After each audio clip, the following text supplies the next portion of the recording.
Greater Visakha municipal corporation పరిధిలో chicken వ్యర్థాల తరలింపు వ్యవహారం కాకరేపుతోంది. నిబంధనలకు విరుద్ధంగా అక్కడి నుంచి వ్యర్థాలు తరలిస్తున్నారంటూ కౌన్సిల్లో కూడా రభస జరిగింది. విశాఖలో చికెన్ వ్యర్థాల తరలింపుపై నెలకొన్న వివాదంపై స్పెషల్ ఫోకస్ ఇప్పుడు చూద్దాం.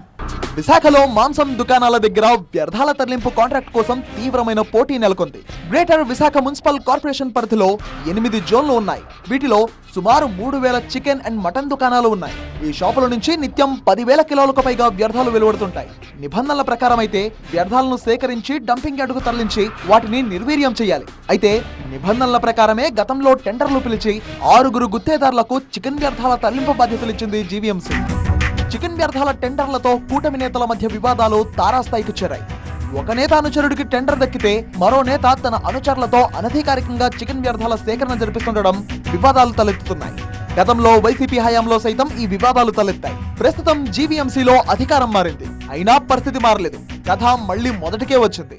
ప్రజల ఆరోగ్య భద్రత గురించి, వాళ్ళ ఆహార భద్రత గురించి కాపాడాల్సిన ప్రజాప్రతినిధులు ఇవాళ స్థానిక నగరపాలక సంస్థ అధికారులు కూడా పూర్తి స్థాయిలో కోడి వ్యర్థాలని కలెక్షన్ని అక్రమంగా తరలిస్తున్నటువంటి కోడి వ్యర్థాలని పూర్తిగా నిర్మూలించాలి, కఠినమైనటువంటి చర్యలు తీసుకోవాలి, క్రిమినల్ కేసులు పెట్టాలి. కోళ్ల వ్యర్థాలు డంపింగ్ యార్డుకు తరలించాల్సింది పోయి చేపల చెరువుల వైపు మళ్లిపోతున్నాయి అన్నది అందరికీ తెలిసిన విషయమే.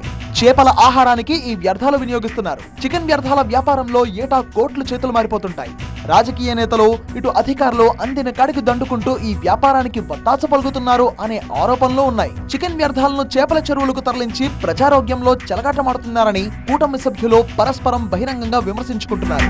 సాక్షాత్తు ఈ కోడి వ్యర్థాల కాంట్రాక్టర్లకి కొమ్ము కాసి వాళ్ళు ఇప్పుడు దాంట్లో భాగస్వాములు అయ్యి కూటమి ప్రభుత్వం వచ్చిన తర్వాత కోడి వ్యర్థాల కాంట్రాక్టర్లు వత్తాసు పలుకుతూ వాళ్ళ యొక్క కోడి వ్యర్థాలను ఏదైతే చేపల చెరువులు తరలిస్తున్నారో వాటిని అరికట్టాల్సినటువంటి కూటమి ప్రజాప్రతినిధులు, అధికారులు ఈ యొక్క కూటమి ప్రజాప్రతినిధులు ఒత్తిళ్లకి తలొగ్గి ఆ కోడి వ్యర్థాల కాంట్రాక్టులను విడిచిపెట్టేస్తున్నారు. ఇది పూర్తిగా రాష్ట్ర ప్రభుత్వానికి అలాగే పార్టీలకు కూడా, కూటమి పార్టీలకు కూడా చెడ్డ పేరు తీసుకొచ్చేటువంటి ప్రయత్నం జరుగుతుంది. కాబట్టి ఈ యొక్క విషయాన్ని రాష్ట్ర ముఖ్యమంత్రి చంద్రబాబు నాయుడు గారికి, ఉప ముఖ్యమంత్రి పవన్ కళ్యాణ్ గారికి, మున్సిపల్ శాఖ మంత్రి నారాయణ గారికి, అలాగే చీఫ్ సెక్రటరీ గారికి, అలాగే మున్సిపల్ అడ్మినిస్ట్రేషన్ ప్రిన్సిపల్ సెక్రటరీ గారికి అందరికీ కూడా ఫిర్యాదు చేయడం జరిగింది. ఇది ప్రభుత్వానికి చెడ్డ పేరు తీసుకొచ్చే పని జరుగుతుంది. టెండర్లు దక్కించుకున్న కాంట్రాక్టర్లకు 2 జోన్ల పరిధిలో అనధికారికంగా వ్యర్థాలు తరలిస్తున్న మరికొందరికి మధ్య ఇటీవలే వివాదం ఏర్పడింది. ఈ విషయం ప్రభుత్వ పెద్దల దృష్టికి వెళ్లింది. దీనిపై సీఎం, డిప్యూటీ సీఎంతో పాటు ప్రభుత్వ ప్రధాన కార్యదర్శి, మున్సిపల్ మంత్రికి సైతం ఫిర్యాదు చేశారు. ఈ గొడవల మధ్య కాంట్రాక్టర్లు దక్కించుకున్న అనుమతులను రద్దు చేశారు కలెక్టర్.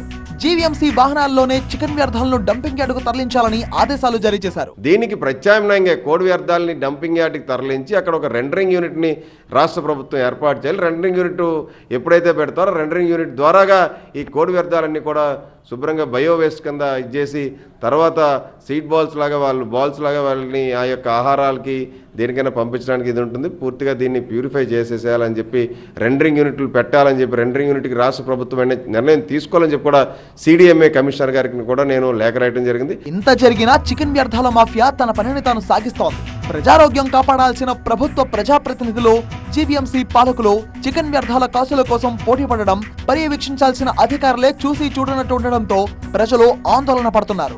ప్రజారోగ్యంతో చెలగాటమాడే చికెన్ వ్యర్థాల తరలింపు వ్యవహారంలో ప్రభుత్వం ఎటువంటి సీరియస్ నిర్ణయం తీసుకుంటుందో వేచి చూడాలి.